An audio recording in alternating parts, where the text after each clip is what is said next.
We're living in the golden age of graphical fidelity. Games today look borderline photorealistic. We've got expansive open worlds with next to no load times, destructible environments, hours upon hours of spoken dialogue, and branching narratives that create seemingly endless possibilities.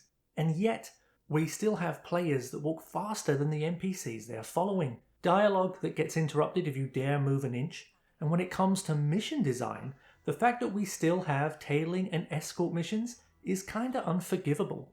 You see, the more things change, the more they stay the same. Games have never looked better, but some things feel frozen in time, refusing to evolve.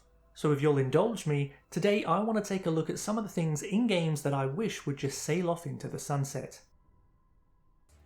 Let's start simple, with something that isn't a major offense but has become tired and played out, the rule of 3. For those that don't know, the rule of 3 is when a game makes you repeat the same action, wait for it, 3 times, before letting you move on. It shows up most often in boss fights, and honestly it's become a bit of a cliche. You dodge a set of repetitive attacks, the boss exposes its weak spot, you deal some damage, then you do it all over again.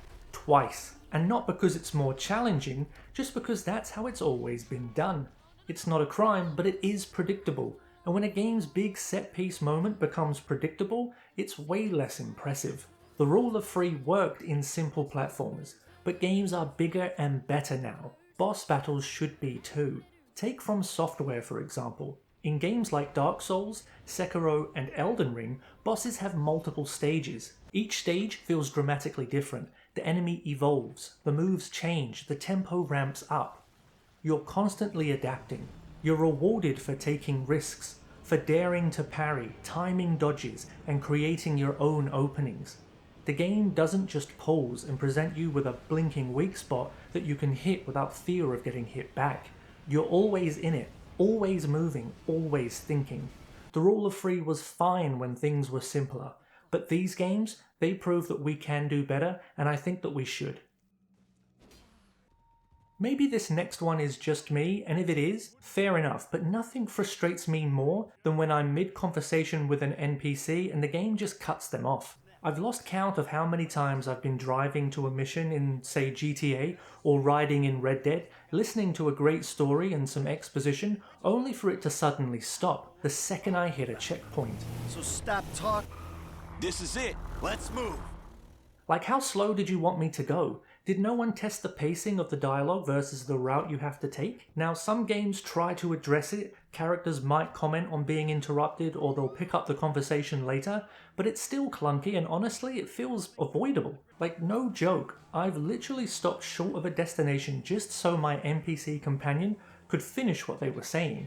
It really kills the momentum when a character just stops mid-sentence or randomly switches to a new line of dialogue. And it's frustrating because tons of games do this. It's a small thing, I know, but I've reloaded checkpoints just to hear full conversations. I now have anxiety when someone starts talking. I'm thinking to myself, can I move? If I pick up this collectible, will they interrupt themselves to comment on it? I stand there frozen, not knowing what to do, how long they're going to keep talking for, and whether or not I'm going to miss something that's vital to the story. I don't know the perfect solution, maybe shorter dialogue, maybe less dialogue, but I do know it's definitely not those painfully slow walk and talk missions like in Gears of War, where you're locked into a crawl while exposition is just thrown at you. And again, this might just be a me problem and my obsessive need for realistic interactions, but if we can fix it, I'd be eternally grateful. Next up, we have 2 mission types that really should no longer exist: tailing missions and escort missions. To be fair, my bigger issue is with tailing missions, but escort ones can catch some heat too. Hand-holding an NPC that has 0 survival skills is almost never fun, and I'm looking directly at you, Resident Evil 4. But let's focus on tailing. It's so frustrating, you just creep along behind someone while they stop every few seconds to look over their shoulder like a paranoid nutjob. If they spot you, you have to go back to the start and do it all over again. Even GTA does stuff like this, where you have to follow a car but not too closely or you might spook them.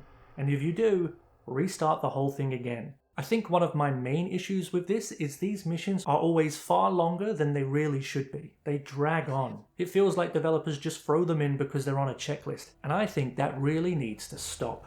Not our guy. Next on the list we have something that's somewhat related to escort missions. Let's talk about companions.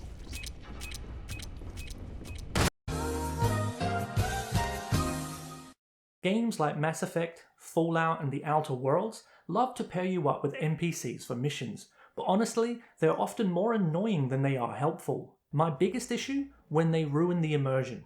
I can't tell you how many times I've been sneaking through a stealth section only for my companion to just walk out in the open.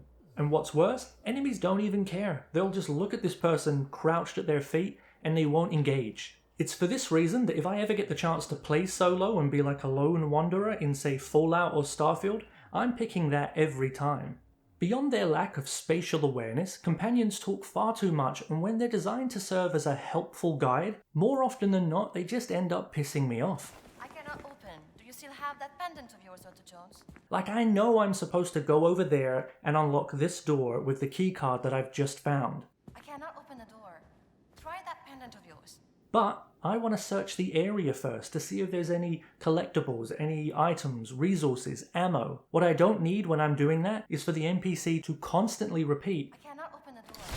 Try that pendant of yours. the hand holding is too much. At the very least, tie hints to a button press. Let me ask when I'm stuck. Don't just constantly bash me over the head with the same piece of dialogue when it's very obvious what I'm supposed to do next. I just want to enjoy the world that you've created. That wasn't so bad, was it?